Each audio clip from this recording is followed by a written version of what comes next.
ఆదికాండము 8వ అధ్యాయము 1 వచనం. దేవుడు నోవాహును అతనితో కూడా ఓడలోనున్న సమస్త జంతువులను సమస్త పశువులను జ్ఞాపకం చేసుకొనెను. దేవుడు భూమి మీద వాయువు విసరునట్లు చేయుట వలన నీళ్లు తగ్గిపోయెను. 2వ వచనం. అగాధ జలముల ఓటలను ఆకాశపు తూములను మూయబడెను.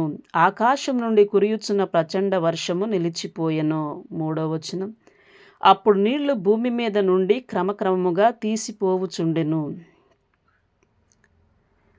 150 దినములైన తరువాత నీళ్లు తగ్గిపోగా 4వ వచనం. 7వ నెల 17వ దినమున ఓడ ఆరారాతు కొండ మీద నిలిచెను. 5వ వచనం. నీళ్లు 10వ నెల వరకు క్రమముగా తగ్గుచూ వచ్చెను. 10వ నెల మొదటి దినమున కొండల శిఖరములు కనబడెను. 6వ వచనం.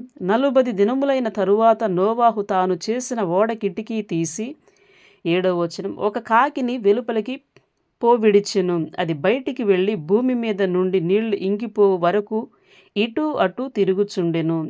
8వ వచనం. మరియు నీళ్లు నేల మీద నుండి తగ్గినవో లేదో చూచుటకు అతడు తన యొద్ద నుండి నల్ల పావురం ఒకటి వెలుపలికి పోవిడిచెను. 9వ వచనం. నీళ్లు భూమి అంతటి మీద నున్నందున తన అరకాలు నిలుపుటకు దానికి స్థలము దొరకలేదు గనుక ఓడలో నున్న అతని యొద్దకు తిరిగి వచ్చెను. అప్పుడు అతడు చెయ్యి చాపి దాన్ని పట్టుకొని ఓడలోనికి తీసుకొనెను. 10వ వచనం.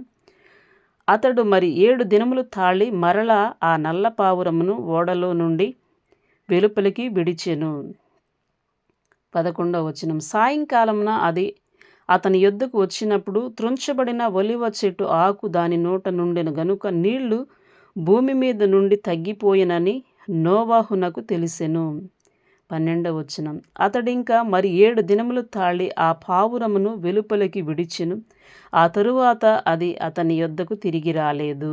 13వ వచనం. మరియు 601వ సంవత్సరము మొదటి నెల తొలి దినమున నీళ్లు భూమి మీద నుండి ఇంకిపోయెను. నోవాహు ఓడ కప్పు తీసి చూచినప్పుడు నేల ఆరియుండెను. 14వ వచనం. 2వ నెల 27వ దినమున భూమి ఎండియుండెను. 15వ వచనం. అప్పుడు దేవుడు 16వ వచనం. నీవును నీతో కూడా నీ భార్యయు నీ కుమారులను నీ కోడండ్రను ఓడలో నుండి బయటికి రండి. 17వ వచనం. పక్షులు పశువులు భూమి మీద ప్రాకు ప్రతి జాతి పురుగులు మొదలైన సమస్త శరీరులలో నీతో కూడా నున్న ప్రతి జంతువును వెంటబెట్టుకొని వెలుపలికి రావలెను. అవి భూమి మీద బహుగా విస్తరించి భూమి మీద ఫలించి అభివృద్ధి పొందవలెనని నోవాహుతో చెప్పెను. 18వ వచనం. కాబట్టి నోవాహును అతనితో కూడా అతని కుమారులను అతని భార్యయు అతని కోడండ్రను బయటికి వచ్చిరి. 19వ వచనం. ప్రతి జంతువును ప్రాకు ప్రతి పురుగును ప్రతి పెట్టయు భూమి మీద సంచరించుచున్నవన్నీయు వాటి వాటి జాతుల చొప్పున ఆ ఓడలో నుండి బయటికి వచ్చెను. 20వ వచనం. అప్పుడు నోవాహు యెహోవాకు బలిపీఠము కట్టి పవిత్ర పశువులన్నిటిలోనూ పవిత్ర పక్షులన్నిటిలోనూ కొన్ని తీసుకొని ఆ బలిపీఠం మీద దహన బలి అర్పించెను. 21వ వచనం. అప్పుడు యెహోవా ఇంపైన సువాసనాగ్రాణించి ఇక మీదట నరులను బట్టి భూమిని మరలా శపించెను. ఎందుకనగా నరుల హృదయాలోచన వారి బాల్యము నుండి చెడ్డది. నేనిప్పుడు చేసిన ప్రకారం ఇకను సమస్త జీవులను సంహరింపను. 22వ వచనం.